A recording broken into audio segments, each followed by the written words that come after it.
Hi, boys and girls. Today we're going to continue with our If You Live with the Cherokee. But first, let's review our sounds. Short U, cub, bump. Long U, U consonant E, rule, mule, tune. UE, do, glue, true. And EW, brew, chew, new, screw. Make sure you're studying. Your test is going to be tomorrow. All right, then let's look at our vocabulary words. First, we have decorate, which means to add something to it to make it look nicer. A ceremony was a special procedure to mark a special occasion. And then today we add the word council.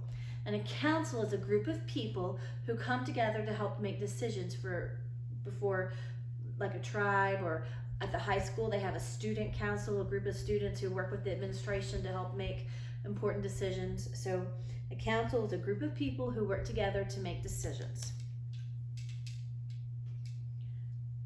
All right, we're going to continue with If You Lived with the Cherokee by Peter and Connie Roop. All right, what was a Cherokee village like? Your village might have 200 to 400 or more people living in it. The village would be one of the 60 to 80 villages stretching along the rivers in Cherokee country. The rivers gave you fish to eat and fresh water for drinking and bathing, and the cane used to make buildings and many things you needed, such as beds, baskets, and fishing traps. The rivers were also the roads on which you would canoe to visit another Cherokee village. And so they're showing you what the villages look like.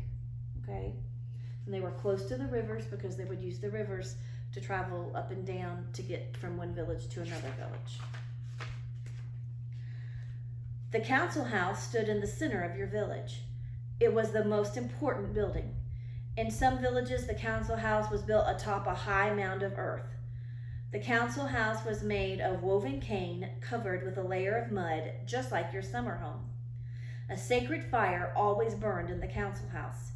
7 different kinds of wood were used in the fire. The seats behind the fire were for the tribal leaders. The rest of the tribe sat on their separate clan benches. A big council house could hold more than 400 Cherokee as they watched dances and held meetings or religious ceremonies. Next to the council house was a large open square with 7 arbors along the sides, one for each clan. The arbors were made of 4 posts topped by a slanted roof covered with leaves. From your arbor, the members of your clan could watch the dances, games, and ceremonies held on the square.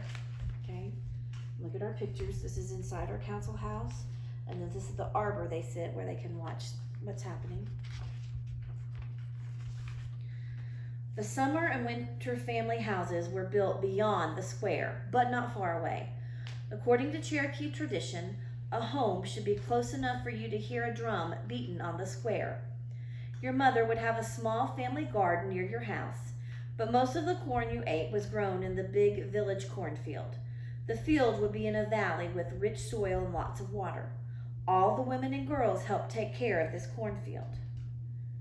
The fields and forests surrounding your village were free for anyone to hunt or explore.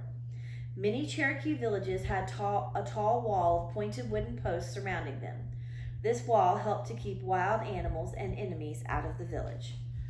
All right, and here's a picture of them in the big cornfield that's for the whole tribe. And then you can see that they built a wall maybe to try to help keep bears out of their houses or out of their fields. All right, that's where we're going to stop for today, and we'll listen more tomorrow. Thanks.